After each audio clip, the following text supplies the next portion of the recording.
This is Greg Strange at the Institute of Directors with the latest in our series of business vidcasts from the IOD, and with me is the IOD's Director General Miles Templeman.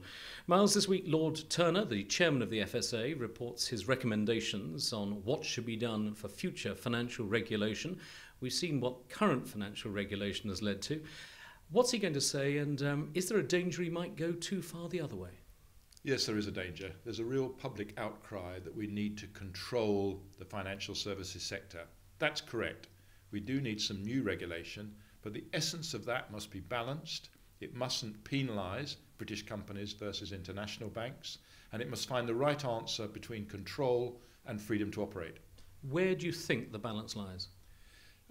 It lies a bit further to the right than perhaps we had previously. There are some areas of capital requirements. There's some areas where we want non-executives to have more power, more influence, possibly with more expertise.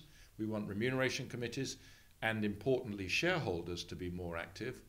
And in general, there's a number of detailed areas where we think he could make some moves, but not too far. In broad terms, though, there's been suggestions perhaps to merge the FSA's functions with that of the Bank of England. You don't think that's a good idea? No, we don't, because basically structural reform is very disruptive. Politicians love new structures because they think it solves the problems overnight. It doesn't. The problems remain. It's how people behave, the power they have, the authority they have. There's no reason if you strengthen the FSA and get it operating correctly, and by all means split off its consumer affairs part, but keep it separate, but make it refocus. Now, traditionally, Britain always observes not just the letter, but the spirit of the law, and that's led to some problems, for example, against our fellow partners in the EU. Is there a danger, of course, that we are going further than other countries, perhaps spurred on by this current wave of public concern? Yes, there is a danger of that, and that's absolutely right. What we want to do is lead the way.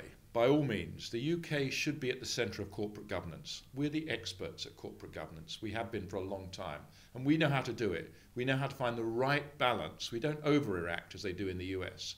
We find the correct route. We should set the way, but we must ensure that the others follow.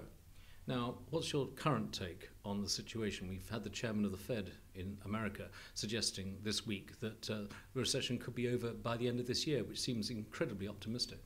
We think that's incredibly optimistic. I mean, basically, there are one or two indicators that things have levelled off, but there's equal indicators that it could still get a lot worse, particularly in unemployment.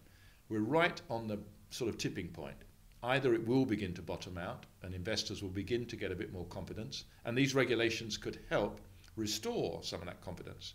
Because although we want a controlled banking community, we want a thriving banking community, not just the nationalised banks, but the competitive banks as well. So there is that important point at the moment. Maybe it will level off, but I'm not as optimistic as the US.